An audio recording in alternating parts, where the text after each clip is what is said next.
I just heard about this just now. This guy is accused of going on a shooting spree and deleting a couple of people. Such a weird name. Phoenix Eckner took his mother's gun and, right? And I just said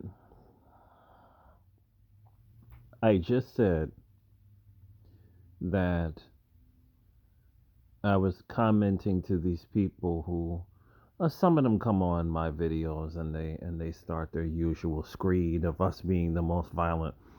I said, trust me, it's getting warm, and your people are going to start the shooting. And boy, was I right. Boy, was I right. And what they're going to do, because he's not a 13%, right? So, because they check, they have to check to see if a black man did it. So if a black man doesn't do it, then they're like, oh damn. So now they have to play Operation Protect the White Boy. And what that means is that they're going to say America needs mental health counseling on demand. So we are the violent savages who just delete at will. But these people, oh, he's just having a mental health crisis. He lost his job. His mommy yelled at him, and we don't have enough mental health services on demand to help our people because we have stress dealing in 2025. This is what they're going to do.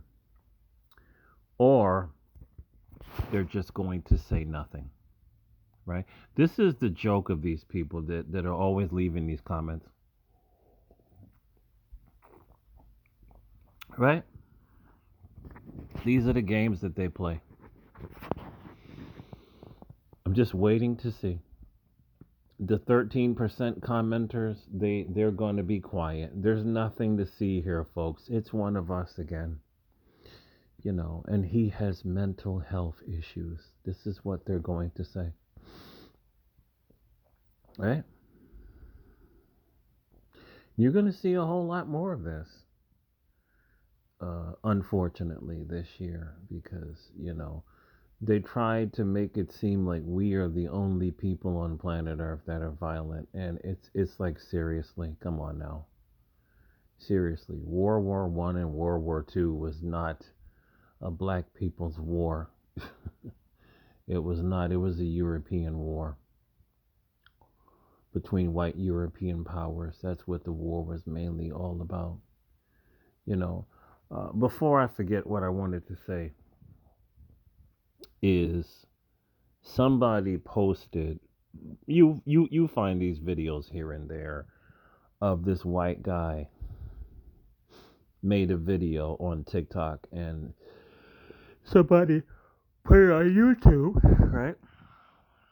Somebody put it on YouTube, and he said that his white parents put him out at 15, and this black guy in the neighborhood found out, and he moved him in with him and his black wife, and the black wife didn't want him there, but the black husband stuck up for him, and he let him stay there for like 7 years or whatever, and he will forever be grateful for what the what the black guy did for him. And there were a couple other people that shared similar stories. I had a black man take me, and when my white hateful family threw me out in the street, yada yada yada yada yada yada, and people were saying, "Oh, this brings tears to my eyes," and we are not as divided as we are. We are. See, we don't need your emotions. We don't need your tears. We don't need you to provide your stories of the kindness that a lot of us black people do, because black people, we are genuinely a kind group of people. We are a genuinely loving group of people. This this is just our nature.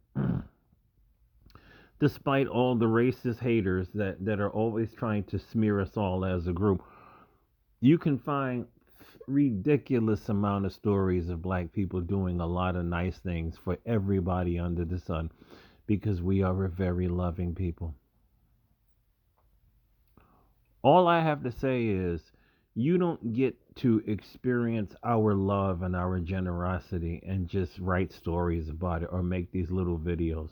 What you need to do is, you need to tell your people to knock off this nonsense. This is what you need to do, right? Everything in this life ain't free. You need to be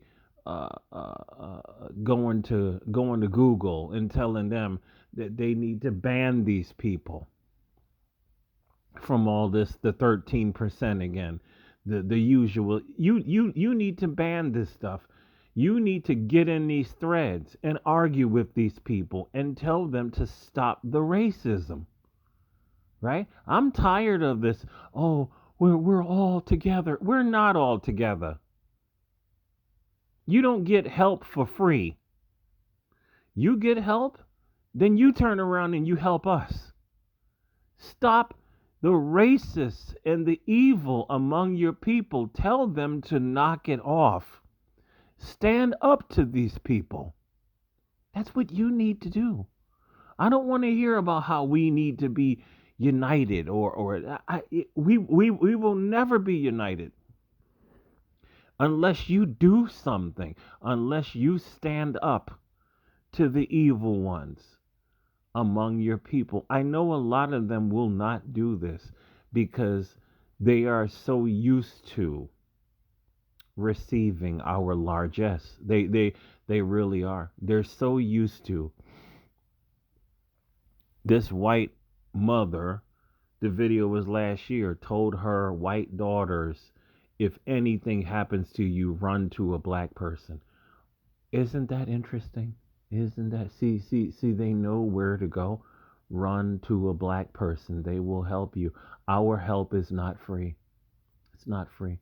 Maybe some of my people think like that, but our help is not free. When you are in your white spaces, you need to tell your white people, I don't like these jokes. These jokes are racist. Right? Stand up to them when they're talking about us. If you have to lose your friends and your family, do it. Our help is not free. This is what I have to say to them. There was a famous abolitionist. I think his name was Albert Parsons, and he went through a lot of hell because he stood up for Black Americans. Our help is not free. That is so nice that y'all can make these videos. Oh, there's a couple of them. There was this older black lady. That's what this white guy said in my job when I was a kid, and she invited all the kids in the neighborhood to eat, and I used to eat at her house all the time, and I really appreciate black people. That's nice, but our help is not for free. You have to stand up to the racists and the evil people amongst your own and tell them to fucking knock it off. That's what you need to do. And if you don't, that's fine. But you cannot say you're an ally to black people or you want to be an ally to black people if you are doing nothing. When you keep seeing these assholes constantly lying on us and attacking us online, you cannot say you're an ally if you sit back and you do nothing.